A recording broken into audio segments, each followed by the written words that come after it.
After discussing the participation of management, we are now going to discuss employee empowerment.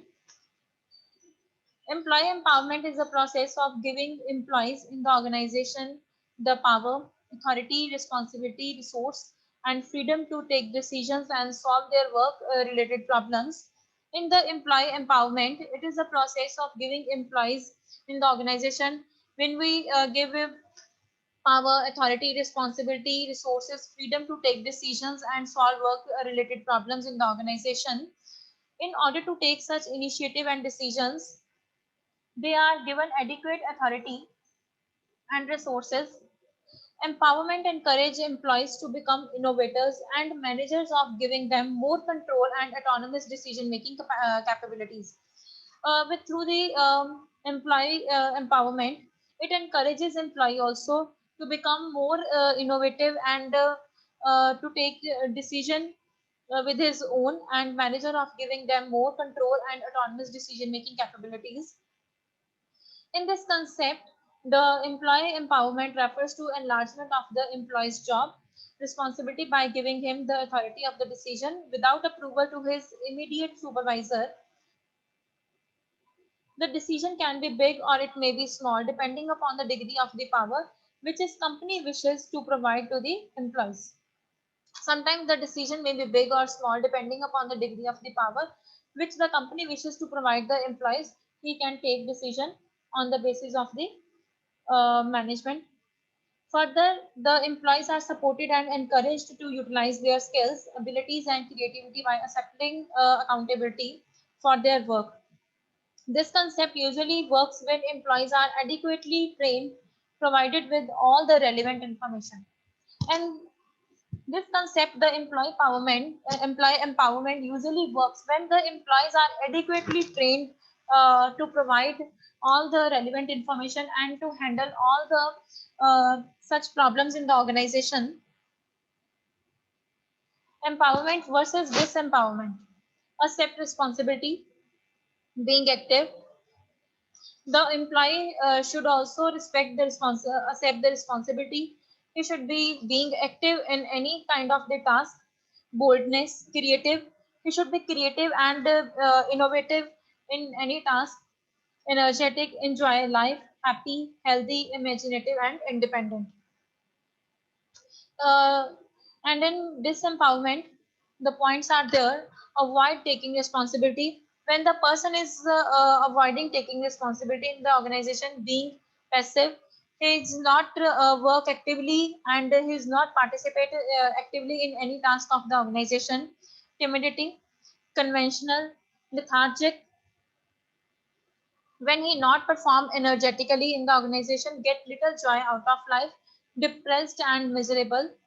Many health problems are there, dull and unimaginative and dependent.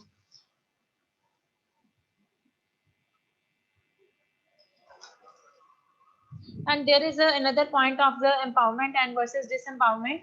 Individualistic, innovative, interesting, motivated, prepared to take risks, observant, dissatisfied with the job, sensitive to subtleties, uses full potential, uses intelligence to the full. Now come to the empowerment, confirming, sticks to routine, dull and boring, unmotivated, reluctant to take risks, unobservant, frustrated in jobs, non-sensitive to subtleties, uses only a fraction of potential, doesn't use full intelligence. In empowerment, when a worker accept the responsibility and he also given take part in actively in all the tasks of the organization, he should be creative and enjoy the life of the work and also organization.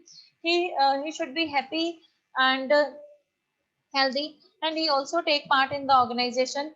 He take decision independently,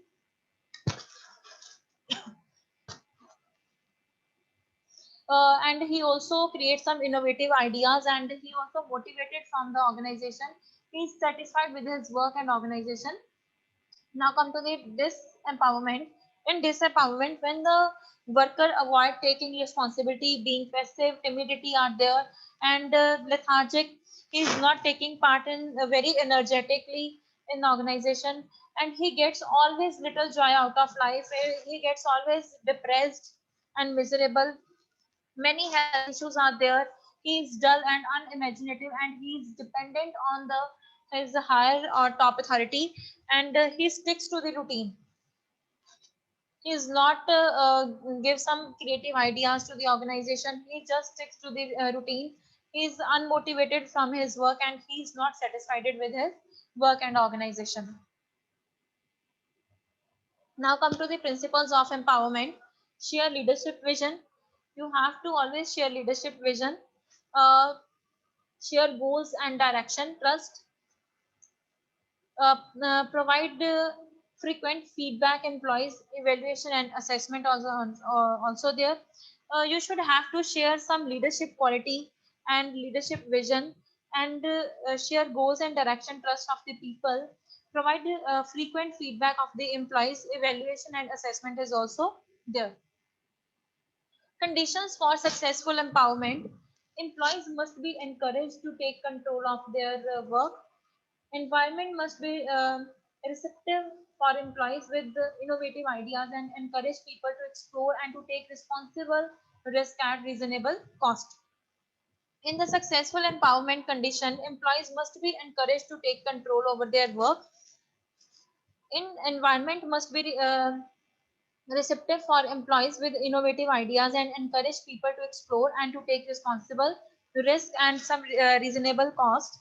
Employees must have to assess to the wide range of the information. Employee also have to assess the wide range of information, and he also creates some innovative ideas in the organization, and he should be independent. Employees should be held accountable for their behavior towards the other. Employee should be held accountable. He should be accountable or answerable for the behavior towards the other. Culture of the organization should be open and receptive to change. The culture of the organization should be open and receptive to change in the any kind of the task and any kind of the aspect in the organization. Stages in empowering process. There are three stages. Now we start with the stage one. Get the basics right by fully using current capability. The idea is to empower people to the fullest extent to their work current capability within the scope of their current job and task. In the first stage, to get the basics right by fully using current capability, the employees have to create and generate some ideas is to empower employee uh, to the fullest extent of their current capability. In stage two, stretch people beyond their current capability to fulfill their full potential. Enablers act as coaches to stretch people by delegation and empowerment slightly beyond their current limits. And now come to the stage three. Strengthen employment empowerment by creating commitment throughout the organization. Foundation should be laid for a change of attitude and behavior in the organization as a whole. So in empowering process, the employee should create innovative ideas in the organization. He also work independently in the organization, and he should take decision at the big and small level also, and he have to make some strengthen empowerment to creating commitment throughout the organization. The foundation should be laid for the change of attitude and behavior of the organization as a whole. So this is all about the stages in empowering process.